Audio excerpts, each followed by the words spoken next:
안녕하세요. 오늘은 제가 미니멀 라이프에 대해서 이야기해 보겠습니다.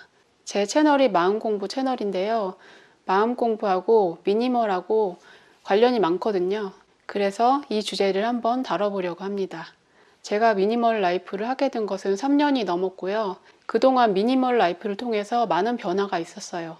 미니멀 라이프에 관심이 없는 분들은 미니멀 라이프 정말 좋아요 이렇게 말하면 약간 색안경을 끼고 보시기도 하고, 멀쩡한 물건들 막 갖다 버리는 사람 아니야?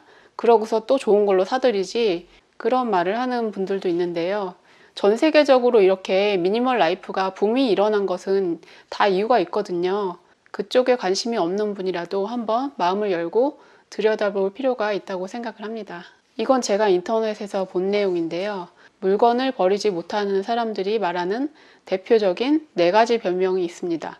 그것에 대해서 제가 설명을 해볼게요. 첫 번째는 언젠가는 사용할지도 모른다 입니다. 언젠가 사용할지도 모른다는 생각에 버리지 못하고 쌓아둔 물건이 우리 집안에 가득 차 있어요. 내가 1년 전에 언젠가 사용할 수도 있어 하고 못 버린 물건을 그 동안에 사용을 했었는지 한번 살펴보세요. 그러면 거의 없다는 것을 알게 될 거예요. 언젠가 사용할지도 몰라, 이것은 막연한 생각이고 실제로 따져보면 그렇지 않은 경우가 대부분이라는 거죠. 가끔씩은 그런 일이 생기기도 해요. 저 같은 경우는 물건을 한 100개를 버렸다. 그럼 그 중에 한 2개 정도는 나중에 필요해질 수도 있어요. 다른 대용품을 써도 되고, 그게 없어서 당장 크게 불편해지는 일은 거의 없더라고요. 언젠가 사용할지도 몰라, 그래서 버리면 안 돼. 이 생각은 미래에 대한 집착이죠. 지금 이 물건들이 너무 많아서 내가 힘들어하고 있는데 단지 미래의 어느 순간에 만에 하나 필요할 수도 있다. 이 생각 때문에 버리지 못하고 이 집안에 온통 쌓아두고 사는 것이죠. 그것은 현재를 살지 못하고 미래에 대해서 집착하고 있다는 거예요. 그 미래라는 것은 존재하지 않아요. 오직 현재만이 존재하는 것입니다. 버리지 못하는 사람들의 변명 두 번째는 다른 사람에게 받은 물건이라서입니다. 다른 사람에게서 받아서 미안해서 함부로 버릴 수가 없다, 그런 얘기인데요. 그렇다면 입장을 바꿔놓고 생각을 해보세요. 내가 어떤 사람한테 물건을 줬는데 그 사람이 실제로 사용하지 않고 쓸모가 없는데 미안해서 계속 묵혀두고 있다면 나라면 어떻게 생각을 하겠어요? 저 같으면 이렇게 생각할 것 같아요. 굳이 그거 필요 없으면 다른 사람 주든지 중고로 팔아서 뭐 빵을 사 먹든지 알아서 해. 네가 편할 대로 해. 그렇게 생각할 것 같아요. 그렇게 하는 것이 그 사람한테도 좋고 그 물건한테도 좋죠. 물건이라는 것은 쓰임이 있어야 되는데 쓰임이 없으면 그 물건한테도 미안한 일이잖아요. 물건이 있어야 될 제 자리를 찾도록, 제 주인을 찾도록 해주는 것이 가장 좋은 방법이라고 생각을 합니다. 그리고 사람들 사이에 선물을 준다는 것은 그 순간의 마음의 표현이잖아요. 내가 너를 이만큼 생각하고 있어 라는 뜻으로 선물을 주는 것이죠. 그러니까 그 순간에 주는 마음을 감사하게 받아들이고 고맙게 생각하면 되는 것이죠. 선물을 주는 사람의 손을 떠났다면 그 선물은 받는 사람에게 권리가 있는 것이고, 내가 그것을 쓰지 않는다면 처분을 하든지 어떻게 할 권리는 다 나에게 있는 것입니다. 굳이 그 사람한테 미안해할 필요가 없어요. 선물을 주고받는다는 것은 그 순간에 마음을 주고받는 것이지, 이 물건을 열심히 쓰고 끝까지 책임을 지고 갑오로 물려주세요 하는 이런 책임감을 선물을 하는 게 아니라는 거죠. 그건 선물이 아니고 부담이잖아요. 이거 받는 분께서 요긴하게 쓰셨으면 좋겠고요. 굳이 필요하지 않으면 어떻게 처분을 하세요. 편할 대로 하세요. 이런 뜻으로 주는 게 맞는 거겠죠. 버리지 못하는 사람들의 변명 세 번째, 추억의 물건이기 때문에입니다. 추억의 물건이라는 것 자체가 과거에 집착을 하고 있다는 것이에요. 과거는 이미 지나갔는데 옛날에 학창시절에 만났던 친구들 내 곁에 없는데 그 친구들이 줬던 편지들, 카드 이런 거 왜 모아두고 있어요? 그것을 보면 잠깐 떠오르는 것이 있을 수는 있죠. 그런데 그게 그만큼 중요한지 생각을 해보세요. 이게 진짜 갑오로 물려주고 타임캡슐에 넣어야 되고 내가 죽은 다음에 뭐 묘지 옆에다 묻어야 되고 이 정도로 위대한 건가요? 성서에 보면 전도서에 이런 말이 나오는데요. 해 아래에는 새로운 것이 없고 과거에 있었던 것이 지금도 있고 앞으로도 있을 것이다. 그런 내용이 나와요. 내가 경험하는 것들이 엄청나게 새롭고 특별하고 그런 게 아니에요. 우리의 삶은 흘러가는 것이고 우리는 순간순간 서핑을 하듯이 이렇게 물 위를 타고서 흘러가는 것이에요. 남들이 보기에는 그 물건이 돈 가치가 있는 건 아니잖아요. 그런데 그것을 왜 못 버려요? 내가 그것과 관련된 과거의 기억을 내 마음에서 보내주지 못하고 있고 계속 미련을 가지고 있기 때문이죠. 그 물건을 버린다는 것은 마음에 미련을 보내준다라는 것과 같은 거예요. 실제로 집안을 청소하고 쓰레기를 버리고 물건을 정리해서 버리고 이럴 때 내 마음속에 잡념들도 같이 버리는 것 같은 그런 효과가 난다고 해요. 우리 뇌가 그런 식으로 인지를 한다는 거죠. 어떤 물건을 보았을 때 그것과 관련된 추억이 생각나서 버리지 못한다. 이런 사람들은 편지 같은 것만 못 버리는 게 아니고 일상적인 옷이나 이런 것도 못 버리더라고요. 이 옷을 입었을 때 누구랑 데이트를 했었고 이 옷 입고 어디 놀러 갔었지 이런 생각을 하면서 못 버리겠대요. 그렇게 따져보면 버릴 수 있는 게 하나도 없는 거죠. 미니멀 라이프를 할 때 물건을 쉽게 버릴 수 있도록 도와주는 한 가지 생각. 그것은 바로 우리의 인생이 짧다는 것이에요. 우리가 언젠가는 이 세상을 떠난다.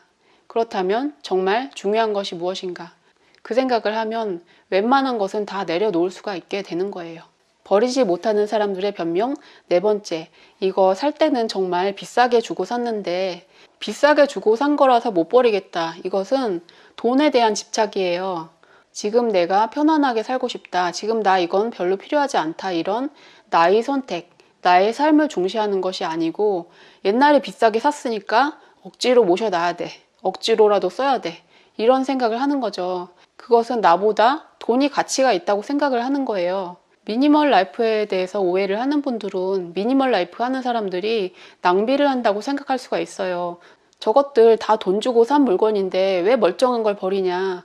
정말 낭비를 하는구나. 이렇게 생각을 할 수도 있어요. 그것은 돈을 낭비하는 게 아니고 나 자신을 존중하고 나의 선택을 존중해 주는 거예요. 지금 내가 어떻게 살아가고 싶다라는 그대로 살아가는 것이죠. 이거 옛날에 얼마 주고 샀는데 이 생각에 얽매여 있는 사람은 집안이 물건으로 아무리 더럽혀져도 그 생각 때문에 감히 버릴 수가 없게 되는 거죠. 정말 무엇이 중요한가 생각해보면 지금 내가 이렇게 하고 싶다, 이렇게 해야지 라는 그 마음, 나 자신의 의견을 가장 존중해줘야 되는 거예요. 사람들이 영성적으로 깨어날수록 자기 내면의 소리를 존중해주게 되거든요. 그렇게 되면 바깥의 것들에 휘둘리지 않게 돼요. 남이 뭐라고 하든지 남의 눈을 의식해서 내 마음을 속이고 행동하는 그런 게 많이 줄어들게 되고요. 돈 가치 때문에 거기에 얽매인다든지 그런 것들도 없어지게 되는 거죠. 옛날에 얼마 주고 샀는데 이거 얼마짜리야 이 생각에 머물러 있는 것은 과거에 대한 집착, 돈에 대한 집착이고 그것들은 지금 존재하지 않는 것인데 내 머릿속에만 들어있는 거예요. 내 머릿속에만 이거 귀한 거야, 비싼 거야 이 생각 때문에 나 자신의 현실, 지금의 삶을 존중해주지 못하고 있다는 거죠. 이럴 때 우리가 생각해야 될 것을 5글자로 줄인다면 무엇이 중한디입니다. 무엇이 정말 소중한가 그것을 나 자신에게 질문을 해보세요. 우리가 살아가는 인생은 짧고 한순간 한순간이 소중한 것인데 내가 정말 하고 싶은 것에 집중을 해야 되는 것이죠. 미니멀 라이프라는 것은 그 자체가 목적이 아니고요. 나의 삶에서 내가 원하는 것, 내가 정말 가치 있게 생각하는 것에 집중하고 살아갈 수 있도록 도와주는 하나의 방법이에요. 미니멀 라이프를 통해서 내 주변을 정돈하고 내가 필요한 물건만 남기고 인간관계에서도 내가 잘 연락하는 사람들의 연락처만 남기고 이런 식으로 주변을 정리하면서 살다 보면 나 자신에 대해서 좀 더 잘 알게 되는 효과가 있어요. 그전에는 잘 몰랐었는데 나한테 정말 필요한 것이 무엇이구나. 내가 정말 좋아하는 것이 무엇이구나. 내가 몰랐던 나의 취향을 알게 되고 나의 성향을 알게 되고 그러면서 내가 어디로 가야 될지 나의 길까지 보이게 되는 거예요. 미니멀 라이프를 하면서 어질러진 삶의 정돈이 되면서 자연스럽게 자기가 어떻게 살아가야 될지라는 것까지 보이게 된다는 것입니다. 미니멀 라이프를 통해서 얻게 된 것이 정말 많은데요. 자기 삶의 중요한 점을 찾게 되는 것, 나 자신에 대해서 잘 알고 나의 삶을 성찰하게 되는 것, 그리고 절제하는 삶을 사는 것을 통해서 저절로 마음 공부가 되는 측면도 있어요. 물론 미니멀 라이프라고 해서 물건을 진짜 조금 가지고 있는데 그 적은 개수가 다 명품이고 그럴 수도 있죠. 그건 각 사람마다 방식이 달라서 그런 것인데요. 일반적으로 많은 경우에 본다면 우리는 미니멀 라이프를 통해서 좀 더 검소하고 좀 더 절제하는 삶을 살아가게 되는 경우가 많아요. 예를 들면 옷을 딱 30개만 남기겠다. 그런 식으로 하면 내가 원하는 스타일을 다 입을 수가 없거든요. 내가 정말 딱 이 스타일만 입겠다 하는 그 옷을 남겨둬야 되고, 옷 색깔도 여러 가지가 있으면 매치가 안 되기 때문에 나는 이 몇 가지 색깔만 입겠다 하는 그것을 정해놓고 자기 경험의 폭을 정해놔야지 되는 거예요. 음식에 있어서도 나는 이것저것 잔뜩 차려놓고 먹겠다 이런 게 아니고, 나는 내 시간과 에너지를 좀 절약하고 살겠어. 나는 음식을 좀 소박하게 먹고 살겠어. 그렇게 하다 보면 자기 시간과 에너지도 절약하게 되고, 소박하게 먹다 보면 자기 건강도 좋아지게 되고 그런 효과가 있습니다. 단순하고 검소하게 사는 것, 이것은 전통적으로 보면 일본의 선불교가 생각이 나잖아요. 젠 스타일이라는 것이 선불교에서 나온 것이죠. 그리고 우리나라에서는 미니멀 라이프의 원조격이라고 하면 법정 스님이 생각이 나죠. 법정 스님의 무수요라는 수필은 다들 읽어보셨죠? 미니멀 라이프하고 무수요하고 완전히 동일한 개념은 아니에요. 단지 우리 삶에서 불필요한 것을 제외시키고 정말 필요한 것을 찾아간다, 이런 개념인데요. 그것이 스님에게는 마음 공부, 수행을 하는 것이 중요하기 때문에 물질적인 것은 놓아버린다, 그렇게 되었던 거죠. 어찌되었든지 미니멀 라이프를 하다 보면 그 전에 비해서 절제하는 삶을 살게 되는 것이고요. 절제하는 것이 자연스럽게 마음 공부로 이끌어주게 되는 것입니다. 미니멀 라이프 네이버 카페에 가보시면 회원수가 정말 많은데요. 거기에 있는 글을 보시면 웬만한 영성 카페 못지않게 영성적이고 명상적인 내용의 글이 정말 많아요. 제가 영성 카페에도 글을 올리고 또 많이 글도 읽고 했었는데, 어느 순간인가 미니멀 라이프 카페의 글들이 정말 영성적이다라는 그것이 와닿게 됐어요. 미니멀 라이프 하는 분들이 다 뭐 수행하고 이런 분들은 아니죠. 그냥 현실에서 살아가는 일반 분들인데, 그 중에서 자기 삶을 돌아보고 정리를 하고 이것저것 관심을 가지고 이러고 살다 보니까 자연스럽게 자기 내면도 성찰하게 되고 자기 자신에 대해서 이해하게 되고 그렇게 된다는 것이죠. 미니멀 라이프하고 영성이 무슨 관계야. 주변이 아무리 더러워도 명상만 열심히 하면 될 거 아니야. 그런 생각을 할 수도 있을 텐데요. 저는 그것보다는 모든 것이 다 연결이 되어 있다고 생각을 합니다. 정신도 중요하지만 물질도 중요한 것이고, 정신과 물질계가 서로 상호작용을 하는 것이에요. 그래서 우리가 명상을 하고 마음을 정돈함으로써 물질계의 창조를 일으킬 수도 있지만, 그 반대로 내 주변의 환경을 잘 정돈하고 물건들이 잘 쓰임이 있도록 살펴보고, 이렇게 하는 삶 속에서 나의 마음도 같이 정리되고 잡념도 점점 더 내려놓게 되고 삶이 있는 그대로 명상이 된다는 것입니다. 명상하고 삶하고 동떨어진 게 아니에요. 내가 살아가는 이 생활 하나하나가 명상이 되어야 하는 것이죠. 내가 밥을 먹는 것도 명상이 돼야 되고, 내가 설거지를 하고 빨래를 하고 이런 것도 다 명상이 돼야 되는 거예요. 작은 일 하나하나에 나의 손짓 하나하나에 정성을 들이고 작은 일들에 관심을 주면서 살아가다 보면 자연스럽게 미니멀 라이프로 가게 된다고 저는 생각을 합니다. 지금은 미니멀 라이프라는 용어가 생겨난 것이고 전 세계적으로 유행을 하게 된 것이지만, 그 전에도 전통적으로 수행을 하는 사람들은 다 미니멀 라이프를 하고 살았어요. 동서양을 막론하고 수행하는 사람들, 성인이라고 추앙받는 사람들은 모두가 금욕적이고 검소한 삶을 살았던 거예요. 자이나교의 창시자인 마하비라라는 인물이 있었고, 티베트 불교에서 성인으로 추앙하는 밀라레빠라는 인물이 있고, 이런 사람들의 공통점은 옷이 없었대요. 옷이 없고 나체로 산에서 생활을 했었다는 거예요. 음식은 탁발을 하는 경우도 있었겠고, 석청이라고 하죠. 바위 사이의 벌꿀, 그런 걸 먹기도 하고, 옷은 얻을 곳이 없으니까 나체로 지내고, 그렇게 살면서도 아주 기쁘고 행복했다는 거죠.